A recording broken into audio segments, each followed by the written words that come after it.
पशुपति व्रत कैसे करें, जाने संपूर्ण विधि एवं नियम। पशुपति व्रत कब से शुरू करना चाहिए, जानिए पशुपति व्रत के लाभ।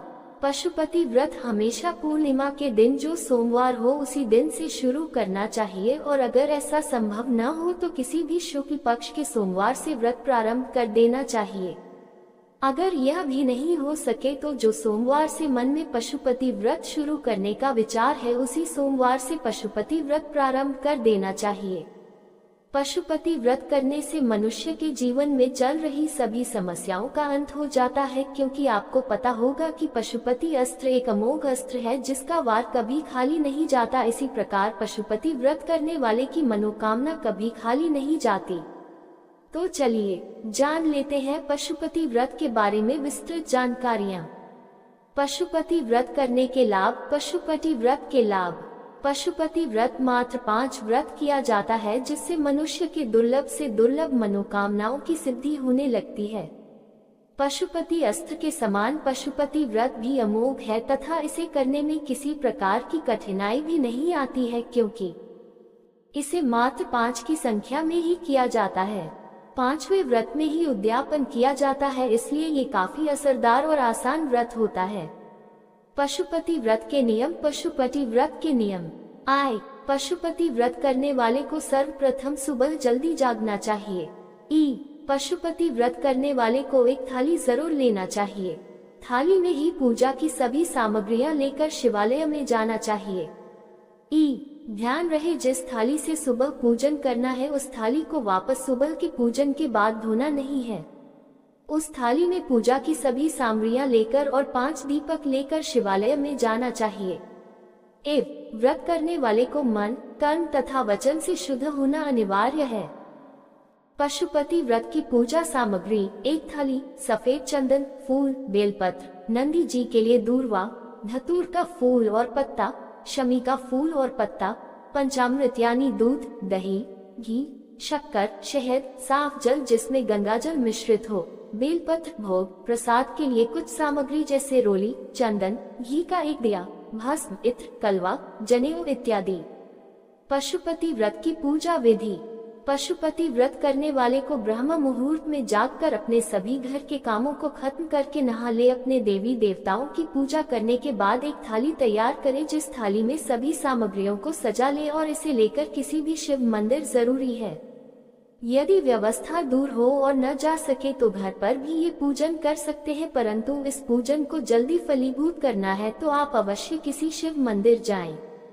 सबसे पहले भगवान भोलेनाथ को गंगा जल मिले हुए जल से स्नान कराएं। इसके बाद दूध, दही, घी, शक्कर और शहद से एक एक करके सभी चीजों से भगवान भोलेनाथ का अभिषेक करें।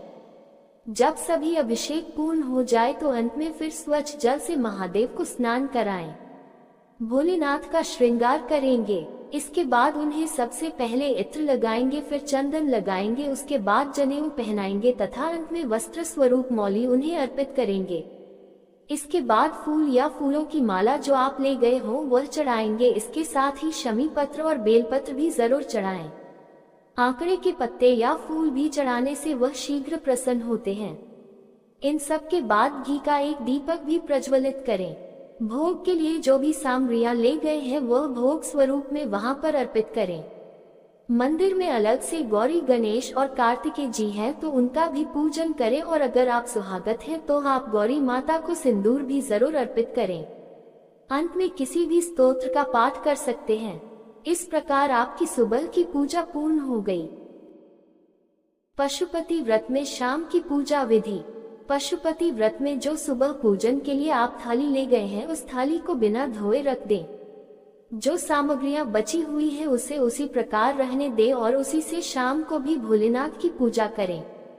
शाम को अभिषेक करना आवश्यकता नहीं है, केवल अपने घर में कोई भी भोग की सामग्री बना लें, जैसे सूजी का हलवा बना सकते हैं, खीर बना सकते हैं, मालपुआ बना सकते हैं या चूरमा भी बना सकते हैं।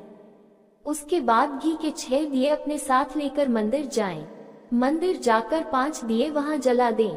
भोलेनाथ को जो प्रसाद आप ले गए हैं उस प्रसाद के 3 हिस्से करें। 2 हिस्से मंदिर में छोड़ दें और एक हिस्सा स्वयं के लिए उठाकर घर ले आएं और उस प्रसाद को पूजा के बाद स्वयं ग्रहण करें और भूल से भी उसे किसी अन्य व्यक्ति को ना दें।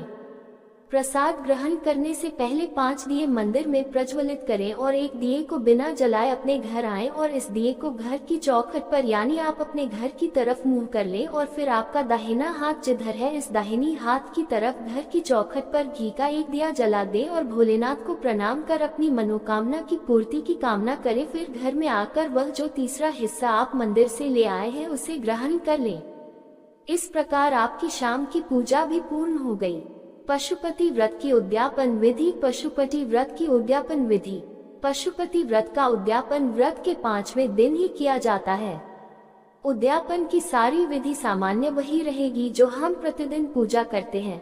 5 दीपक जलाते हैं, प्रसाद का 3 हिस्सा करते हैं। उसके अलावा एक काम और करना होता है। उद्यापन दिन थोड़ा सा सीधा कच्चा अनाज ले लिया जाता है। एक नारियल पर 5 बार कलावा लपेटकर 11 या 21 रुपए शिव मंदिर में भगवान भोलेनाथ से अपनी मनोकामना पूरी करने के उसे रखकर प्रार्थना करके फिर उसे दक्षिणा स्वरूप सीधा किसी ब्राह्मण को देकर चले आते हैं।